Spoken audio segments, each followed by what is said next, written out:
Hi everyone, I'm back to read chapter 2 of Meet Cecile from 1853, book 2 of the Marie Grace Cecile book series. And chapter 2 is called Free People of Color. A few days later, as the sun poured through the tall parlor windows, Cecile's grandfather leaned forward from his chair. Lessons were over and the other grown-ups were out, and Renee was napping. Cecile had Grand-Pierre all to herself, and she listened eagerly. "Oh, that ship," he said. She rolled his way, and she rolled this way and that. "I heard my captain call for all hands on deck. The wind howled and pulled our sails like an angry giant. Men ran everywhere, trying to take in the sails before the storm snapped our mainmast." Cecile scooted her chair closer. "And then what, Grand-Pierre? Were you running too?" Grand-Pierre's eyes twinkled. "I was down below. I thought, I'm a carpenter helper. I'm only a boy. What can I do?" "And," Cecile urged him on, "before I knew it, I was scurrying up that mast like a spider."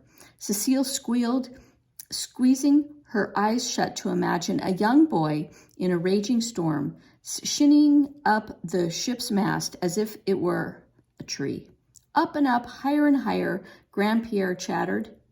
"And then I tiptoed out of the yardarm and splash!" He slapped his hands hard onto his lap. Cecile gasped and her eyes flew wide open. Cocken sputtered on his stand in the corner and flapped his wings noisily.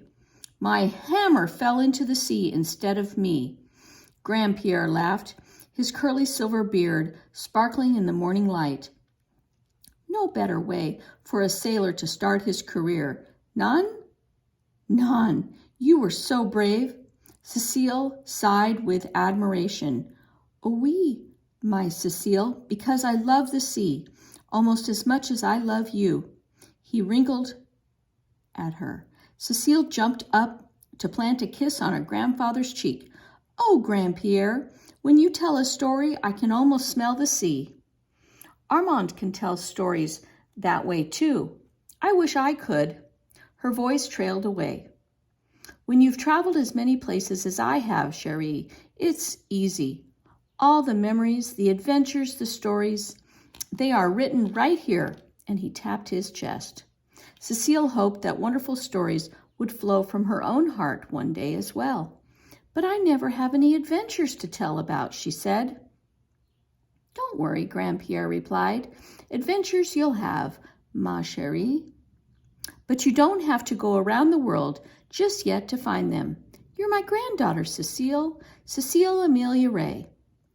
You'll find adventures everywhere, maybe right around the next corner. The important thing is to be ready for them." His voice dropped to a whisper. "Now, since your lessons are done and your maman is not home yet." Suddenly, Cecile knew what adventure Grand-Pierre had in mind. "We'll go to the square for pralines," she grinned. "Sweets in the middle of the day." Somehow, when her grandfather was around, quite a few of Maman's rules were easily forgotten. Grand-Pierre took his big gold watch from his waistcoat and glanced at it. "Quick, let's leave before Amelia comes back to remind us about dinner." Oh, her Aurelia, that's her mom's name. "Oh, yes," Cecile gasped, clasped her grandfather's hand and pulled him up. "Don't forget your hat, miss." Ellen popped into the hallway holding Cecile's cloak and bonnet. How did she know? Cecile wondered as Ellen firmly tugged the bonnet over Cecile's thick curls. Mama always said that a good servant knew just what was needed without being told. "Ach, Ellen, you're as bad as Matilda." "I can tie it myself," Cecile said as Grand-Pierre chuckled.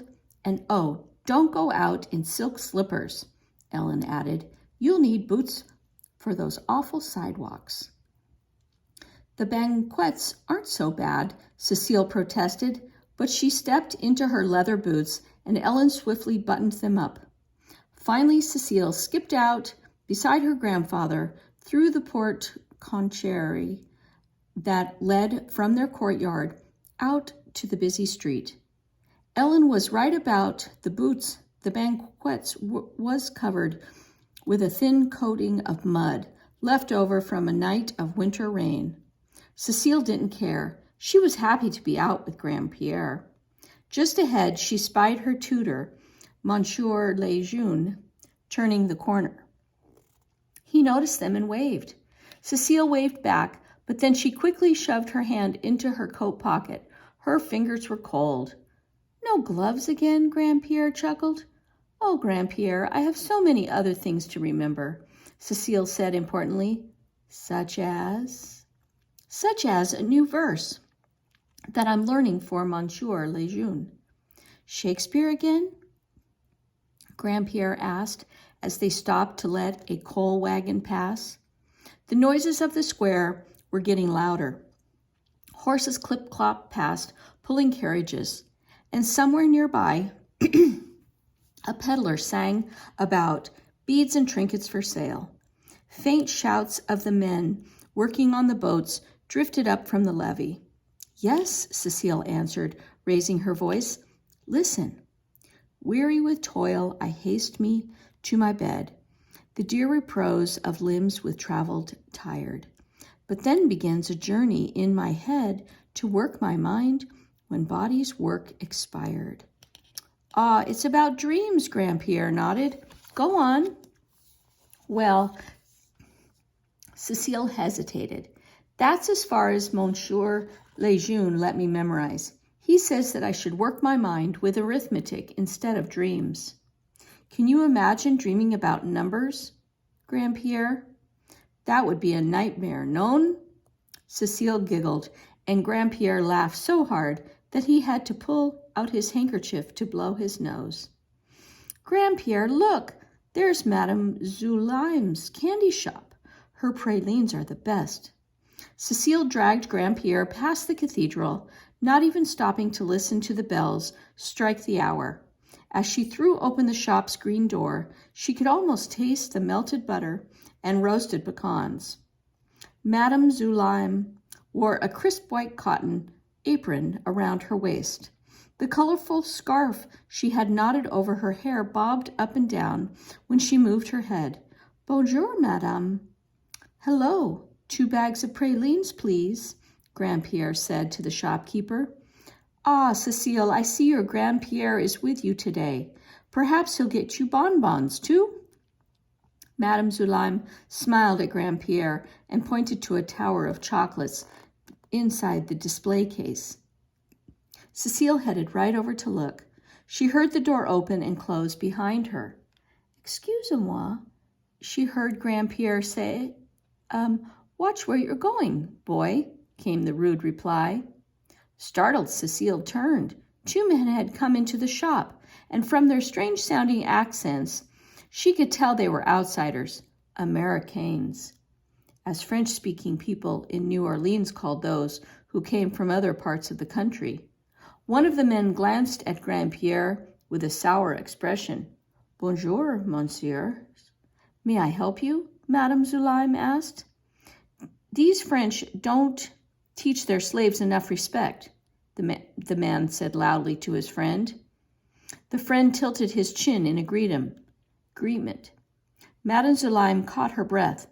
Cecile's heart began beating very fast.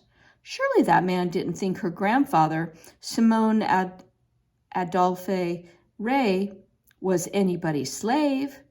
Grandpierre said nothing in answer. He stepped closer to the counter to take the package Madame Zulaime had wrapped for him.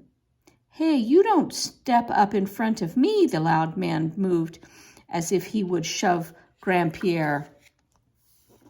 Cecile could feel her face flush rosy red.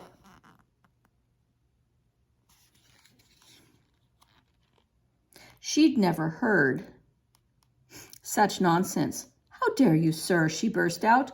"This is my Grandpierre, and we are gens de couleur libres." Her voice shook a little, but she held her back straight and her chin high, the way she might if she were on stage.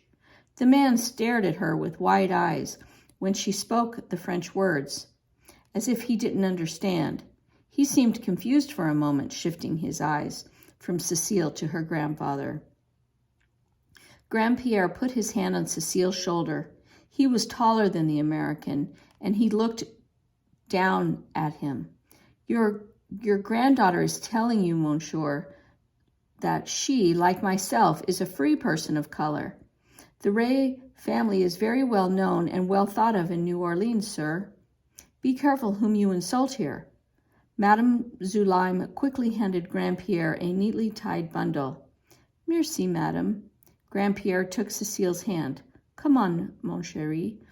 We'll eat a praline on the way home, non? Grandpierre passed the Americans as if he didn't see them at all.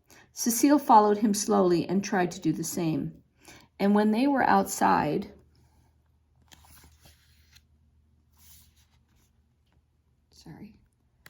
when they were outside, she looked back toward the shop, but a passing carriage hid it from sight.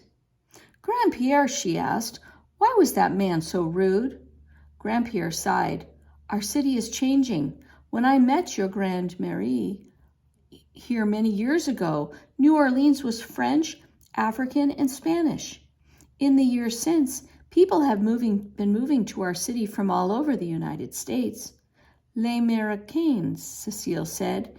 Yes, and some of them think that there are too many people of color here, especially free people of color. They don't like it that we own businesses and homes and attend plays and concerts, just like everyone else. Colored people don't have so much freedom in other parts of our country. Les Américains, Cecile thought. She'd never met any before, but if they were as awful as that man, she didn't want to know them. She bit into her praline and wondered why Madame Zulime's candy didn't taste as sweet as it used to. Okay, and that is the end of chapter 2. And next time we will read chapter 3 of Meet Cecile from 1853, book 2.